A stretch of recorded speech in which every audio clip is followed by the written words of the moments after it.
जय हिंद मेरे प्यारे बच्चों, कैसे हैं आप लोग। उम्मीद करेंगे कि आप लोग बहुत ही अच्छे होंगे।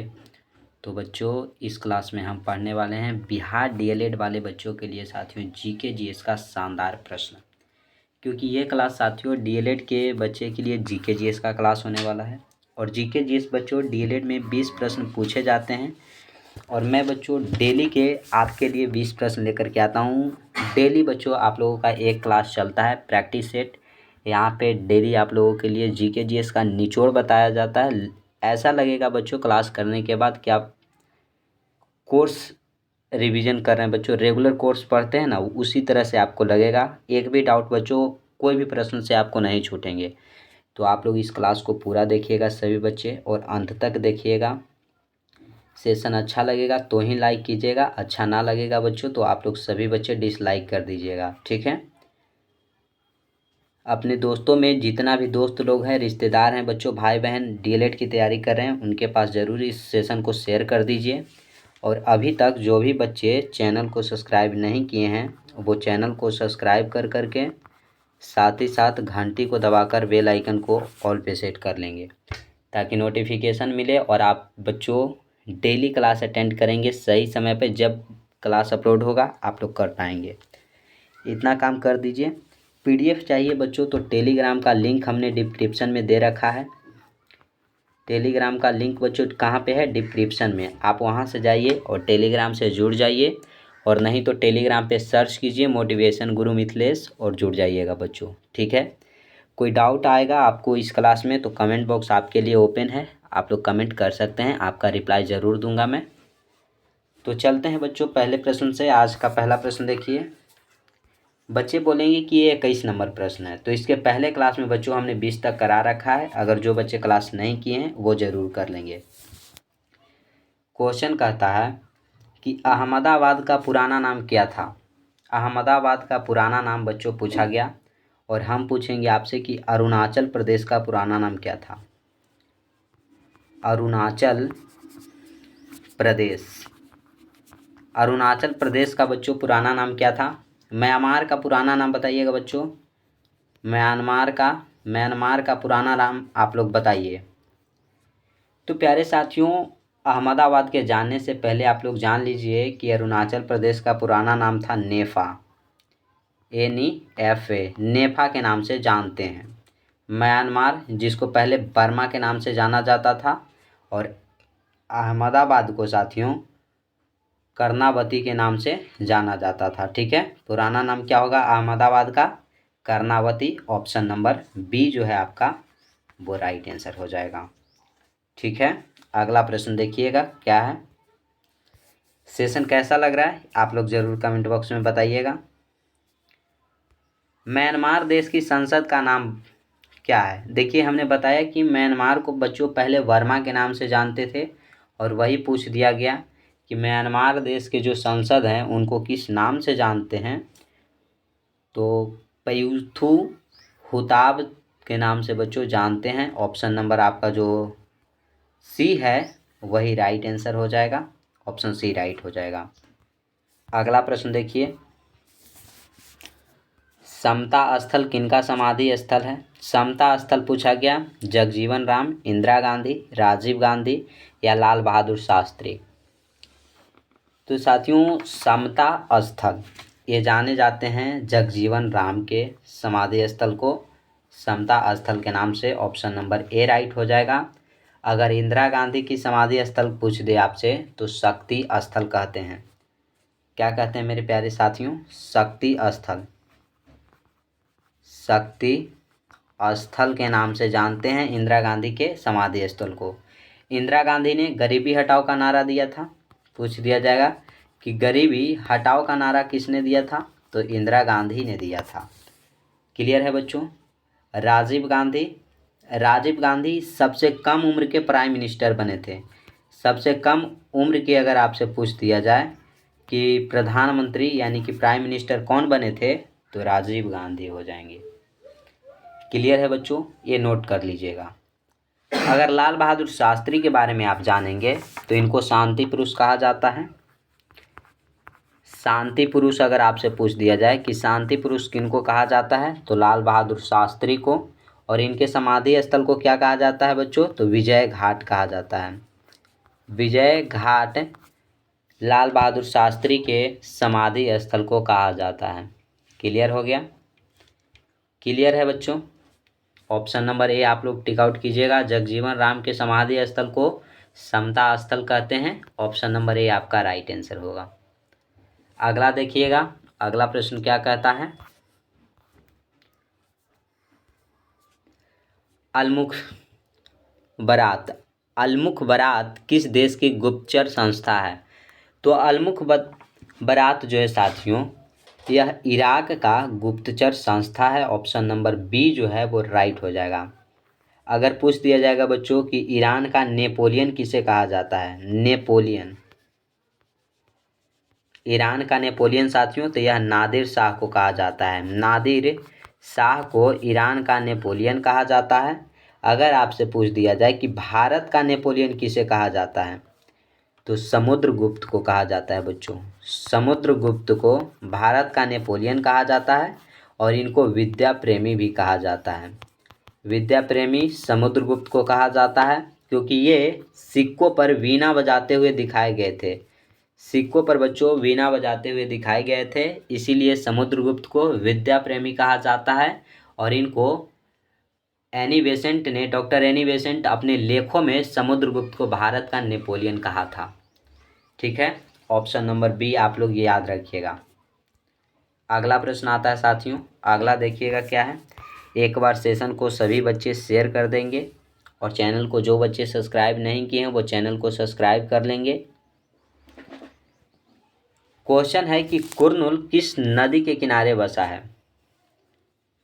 कुरनूल बताइएगा बच्चों कौन से नदी के किनारे बसा हुआ है? तुंगभद्रा, कावेरी, गोदावरी, रावी। जल्दी से बता दीजिए बच्चों। तो ये देखिएगा, रावी नदी के तट पे बच्चों हड़प्पा शहर है। हड़प्पा शहर की अगर बात करेंगे तो यह रावी नदी के किनारे है। इसकी खोज की अगर बात कर दें किसने किया, तो दयाराम साहनी ने किया। दयाराम साहनी ने हड़प्पा की खोज की और कब की? तो 1921 ईस्वी में इन्होंने हड़प्पा की खोज की थी। क्लियर है? यह रावी नदी के किनारे है। कुरनूल किस नदी के किनारे है? तो यह हो जाएगा आपका तुंगभद्रा नदी के किनारे कुरनूल हो जाएगा। ठीक है। शिव समुद्रम जलप्रपात किस नदी पे है बच्चों? तो कावेरी नदी पर। आप लोग याद रखिए, शिव समुद्रम जलप्रपात, शिव समुद्रम जलप्रपात किस नदी पे है? तो कावेरी नदी हो जाएगा। ऑप्शन नंबर ए आप लोग याद रखिए, तुंगभद्रा नदी के किनारे कुरनूल बसा हुआ है। अगला प्रश्न आता है, अगला देखिए। विश्व की सर्वाधिक ऊंचाई पर स्थित मृत ज्वालामुखी कौन है? विश्व के पूछा जा रहा है बच्चों कि ये ब्रह्मांड का सबसे ऊंचाई पर स्थित जो मृत ज्वालामुखी है, यह कौन सा ज्वालामुखी है? तो ये बच्चों एंकाकागुआ ज्वालामुखी जो विश्व का सबसे ऊंचाई पे स्थित मृत ज्वालामुखी है। ऑप्शन नंबर डी आपका राइट होगा। अगला प्रश्न आता है, हिंद महासागर का सबसे बड़ा द्वीप कौन सा है? हिंद महासागर का सबसे बड़ा द्वीप आपसे पूछा गया कि कौन सा है? तो सुमात्रा द्वीप, जावा द्वीप, मेडागास्कर द्वीप या सुलोवेसी द्वीप। बताइएगा बच्चे अगर आंसर जानते हैं तो। इसका आंसर होगा बच्चों कि हिंद महासागर का जो सबसे बड़ा द्वीप है वो है मेडागास्कर द्वीप। ऑप्शन नंबर सी जो है आपका क्या होगा? राइट आंसर हो जाएगा। नेक्स्ट प्रश्न आता है, ये देखिएगा। कांग्रेसी बनों का नारा किसने दिया था? महात्मा गांधी, जवाहरलाल नेहरू, दादा भाई नौरोजी, बदरुद्दीन तैयब जी। बताइएगा किसने कांग्रेसी बनों का नारा दिया। पहले जानेंगे कि कांग्रेस की स्थापना जो है वो कब और किसने किया। तो स्थापना हुआ बच्चों 28 दिसंबर 1885 ईस्वी को कांग्रेस की स्थापना हुई थी और करने वाले व्यक्ति थे ए.ओ. ह्यूम ने। ए.ओ. ह्यूम ने कांग्रेस की स्थापना 28 दिसंबर 1885 में किए थे। और कांग्रेसी बनों का नारा किसने दिया? तो ये दिया था बच्चों बदरुद्दीन तैयब जी। ऑप्शन नंबर डी राइट हो जाएगा। महात्मा गांधी ने करो या मरो का नारा दिया। करो या मरो का नारा भारत छोड़ो आंदोलन में दिए थे 1942 ईस्वी में। ठीक है बच्चों, अगला प्रश्न की ओर चले। जवाहरलाल नेहरू देश के प्रथम प्राइम मिनिस्टर थे। स्वतंत्र बांग्लादेश का निर्माण कब हुआ? स्वतंत्र बांग्लादेश का निर्माण पूछा गया है बच्चों कि कब हुआ? 1955, 1963, 1969, 1971। बताइएगा। तो ये हो जाएगा बच्चों 1971 में। ऑप्शन नंबर डी राइट हो जाएगा। भारत को स्वतंत्रता कब मिली है बच्चों? तो भारत को स्वतंत्रता मिली 15 अगस्त 1947 ईस्वी को हमारे देश भारत की स्वतंत्रता मिली है। ठीक है, अगले प्रश्न पे चलेंगे। अगला देखिए, पाकिस्तान का सबसे बड़ा नगर कौन सा है? पाकिस्तान का सबसे बड़ा नगर पूछा गया। लाहौर, कराची, पेशावर या रहमानगढ़ है? बताइएगा बच्चों। तो पाकिस्तान का जो सबसे बड़ा नगर है ये आपका हो जाएगा Karachi. Option number B right हो जाएगा। अगर पूछे कि पाकिस्तान और भारत के बीच एक रेखा खींचा गया, उस रेखा का नाम क्या है, तो बच्चों आप लोग क्या बताइएगा? उस रेखा का नाम है रेड क्लिफ रेखा। रेड क्लिफ रेखा। अगर पूछ दिया जाए कि भारत और चीन के बीच एक रेखा स्थित है, भारत और चीन के बीच, उस रेखा का नाम क्या है? तो उस रेखा का नाम है बच्चों मैकमोहन रेखा। मैकमोहन रेखा। एक है बच्चों भारत और अफगानिस्तान के बीच, भारत और किसके बीच? अफगानिस्तान के बीच, उस रेखा का नाम है डूरंड रेखा। डूरंड रेखा। क्लियर हो जाएगा साथियों? क्लियर है तो जल्दी से आप लोग बताइएगा। अगले प्रश्न की ओर चलेंगे, जल्दी से बता दीजिए बच्चों। नेक्स्ट आता है कि श्रीलंका की पुरानी राजधानी कहाँ थी? श्रीलंका की बच्चों पुरानी राजधानी पूछी जा रही है कि कहाँ थी, तो इसकी पुरानी राजधानी हो जाएगा प्यारे साथियों अनुराधापुर। अनुराधापुर जो था वो श्रीलंका की पुरानी राजधानी थी। ऑप्शन नंबर बी जो है वो राइट हो जाएगा। जैकबाड़ी परियोजना किस नदी पर स्थित है? जैकबाड़ी परियोजना बताइए, कृष्णा, कावेरी, गोदावरी या रावी?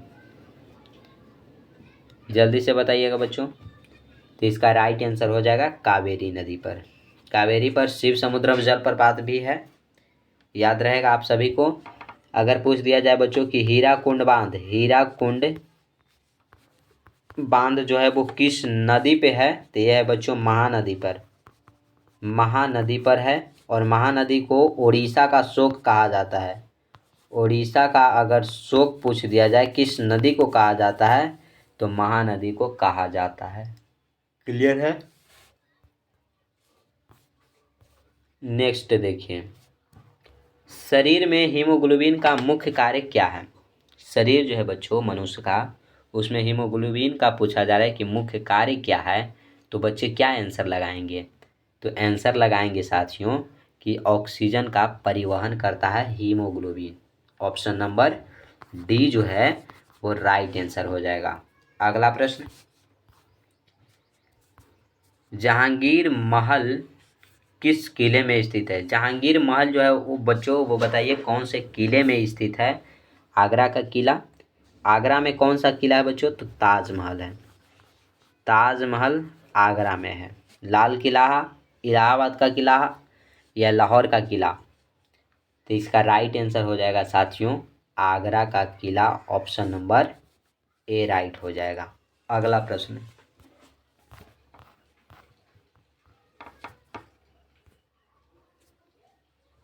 पृथ्वी पर कुल जल का कितना प्रतिशत मीठा जल है? पृथ्वी पर जल है बच्चों 71%। 71% भाग पर क्या है? वाटर है, यानी कि वाटर है, जल है। और भूमि अगर पूछ लिया जाए बच्चों कितना प्रतिशत पे है, तो 29% पर भूमि पठार है। क्लियर हो जाएगा। तो इसका आंसर ये पूछा, जो क्वेश्चन ये पूछा जा रहा है बच्चों कि 71% में कितना प्रतिशत पानी मीठा है। तो मीठा है साथियों 2.5%। ऑप्शन नंबर बी राइट होगा। अगला प्रश्न देखिएगा, अगला क्या है आपका। ज़्यादा नहीं बताएंगे बच्चों, 20 ही प्रश्न आपको डिस्कस कराएंगे, क्योंकि 20 प्रश्न आते हैं। आप यहाँ से पढ़कर जाते हैं तो आपको एक भी प्रश्न जीके का नहीं छूटेगा। चैनल को अभी तक सब्सक्राइब नहीं किए हैं जो बच्चे, वो चैनल को ज़रूर सब्सक्राइब करेंगे, दोस्तों तक एक बार शेयर ज़रूर कर देंगे। ठीक है, PDF के लिए टेलीग्राम से जुड़ जाइए, जिसका लिंक आपको डिस्क्रिप्शन में मिल जाएगा। तो क्वेश्चन की ओर सभी बच्चे ध्यान देंगे, फोकस करेंगे यहाँ पे बोर्ड पे, कि पुष्टि मार्ग के दर्शन की स्थापना किसने की थी। पुष्टि मार्ग के दर्शन की स्थापना बच्चे आप लोग बताइएगा कि किसने किया था। तो ये किया था वल्लभाचार्य। ऑप्शन नंबर द यानी कि डी बच्चों आपका राइट आंसर हो जाएगा। नेक्स्ट आ गया, ब्लैक होल सिद्धांत की खोज किसके द्वारा की गई। ब्लैक होल सिद्धांत की खोज बताइएगा बच्चों किसके द्वारा किया गया। तो ये किया गया है बच्चों एस चंद्रशेखर के द्वारा। ऑप्शन नंबर जो सी है वो आपका राइट आंसर हो जाएगा। नेक्स्ट प्रश्न, भारत तक समुद्री मार्ग की खोज किसके द्वारा की गई। तो भारत में बच्चों जो समुद्री मार्ग की खोज की गई यह पुर्तगाली द्वारा किया गया, और वो पुर्तगाली कौन था, वास्को डिगामा। वास्को डिगामा जो कि भारत आए थे प्रथम पुर्तगाली, और 1498 ईस्वी में समुद्री मार्ग की खोज की थी। क्लियर है, ऑप्शन ए राइट होगा। अगला प्रश्न, अभिनव भारत का आयोजन किसने किया।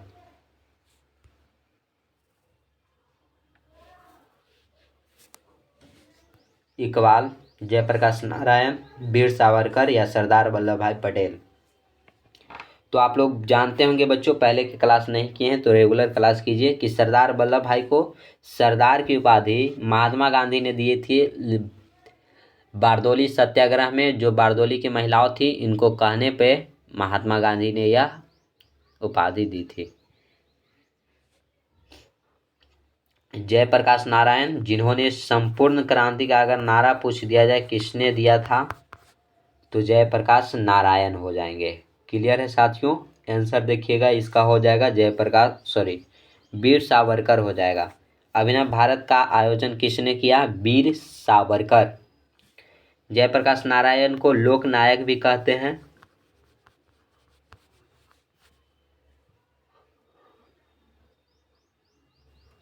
अगले प्रश्न पे चलें साथियों। अगला देखिएगा, अगला प्रश्न क्या है, और ये आपका लास्ट प्रश्न रहेगा। सोमपैस कहाँ के निवासी हैं। तो सोमपैस बच्चों निकोबार द्वीप के निवासी हैं। ऑप्शन नंबर ए राइट हो जाएगा। और आज का सेशन जीके का समाप्त हुआ बच्चों। कुछ देर के बाद हिंदी का क्लास होगा, आप लोग उसमें जुड़ना ना भूलेंगे। ये सेशन अच्छा लगा होगा तो सभी बच्चे सेशन को लाइक करेंगे। सेशन अच्छा नहीं लगा होगा बच्चों तो डिसलाइक कर देंगे। ठीक है, अपने दोस्तों में, रिश्तेदारों में, भाई बहन जितने भी लोग हैं वो सभी जगह पे आप लोग इस क्लास को ज़रूर शेयर करेंगे, ताकि सभी बच्चे पढ़ेंगे और इस क्लास का आनंद लेंगे। साथियों, चैनल को जो भी बच्चे सब्सक्राइब नहीं किए हैं वो चैनल को सब्सक्राइब कर करके घंटी को दबाकर बेल आइकन को ऑल पे सेट कर दीजिएगा, ताकि नोटिफिकेशन मिले और आप डेली नियमित समय से क्लास कर सकेंगे। PDF के लिए साथियों टेलीग्राम का लिंक डिस्क्रिप्शन में दिया गया है, आप वहां से जुड़ें, या तो फिर सर्च कीजिए मोटिवेशन गुरु मिथिलेश और वहां से आप लोग जुड़ जाइएगा बच्चों। तो आज हम यहीं तक रखेंगे, आज के लिए बस इतना ही। जय हिंद मेरे प्यारे शेरनियों।